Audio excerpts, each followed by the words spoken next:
жазуунун келип чыгышын изилдөөдө таш бетине чегилген петроглифтерден сөз кылуу орундуу болот. Байыркы доордо адамдар айрым сүрөттөрдүн айкашуусу аркылуу кандайдыр бир ойду чагылдырышкан. Мындай схемалык сүрөттөр тил илиминде пиктограммалар деп аталат. Бирок пиктограммалар ойду толук так бере алган эмес. Пиктограммалардын тизиминен сүйлөмдөгү сөздөрдүн ордун аныктоо өтө кыйын. Алар жөнөкөй жана конкреттүү нерселерди гана туюндура алган. Андыктан адамдар пиктографиядан тагыраак системага муктаж болушкан. Ошентип, пиктограммалар акырындык менен идеограммаларга өтө баштаган. Идеограмманын пиктограммадан айырмасы, пиктограмма нерсени чагылдырса, идеограмма сөздүн мазмунун, маанисин чагылдырган. Демек, абстрактуу түшүнүктөрдү да туюндура алган. Тил илиминде кабыл алынган пикир боюнча, дал ушул петроглифтер, пиктограммалар жана идеограммалар жазуунун пайда болушуна түрткү болгон. Байыркы сүрөт искусствосу Кыргызстан археологиясындагы абдан бир чоң кызыгууну жараткан археологиялык булак. Биз аларды изилдөө аркылуу илгерки байыркы бабалардын руханий маданияты боюнча кызыктуу маалыматтарды алабыз.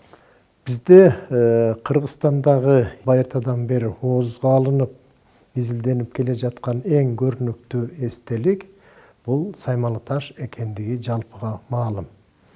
Бул эстеликтин изилдеши 20-кылымдын башынан башталат. Ошол 100 жылдан ашуун мезгил болуп кетсе дагы, азыркы мезгилге чейин ошол жерде сүрөттүн тартылыш тарыхы боюнча көп кызыктуу суроолору чечилбеген бойдон келе жатат.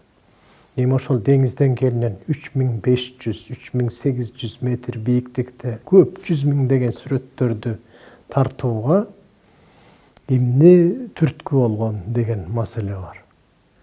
Ал жер өзү жай мезгилинде гана кардан бошойт.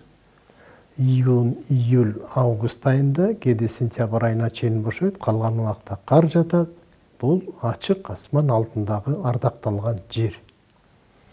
Мына ошол сүрөттөрдүн өзүнүн стили боюнча, алардын тартылышы боюнча, тематикасы боюнча алып караганда, бул жерде сүрөттөр көпчүлүгү 3000 жыл илгерки мезгилде тартылган.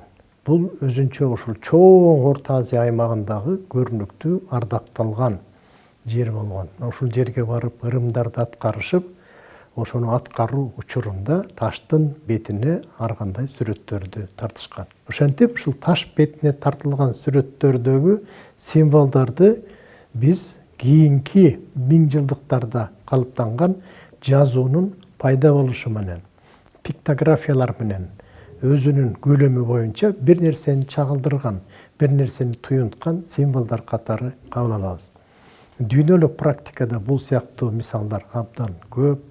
Мисалы, шумерлердин жазган жазуулары, Месопотамиядагы жазуулар, чопонун бетине тартылган символдорду дагы карап, алардын байыркы мезгилде алгачкы ойду түшүндүрүү үчүн алар символдорду пайдалангандыгын билебиз. Бүт жазуунун башатында ушул таш бетине түшүрүлгөн символдор турат. Анан жүрө алар улам муунду түшүндүрүп калат, сөздөрдү түшүндүрө баштайт, анан тыбыштарды, тамгаларды түшүндүрөт.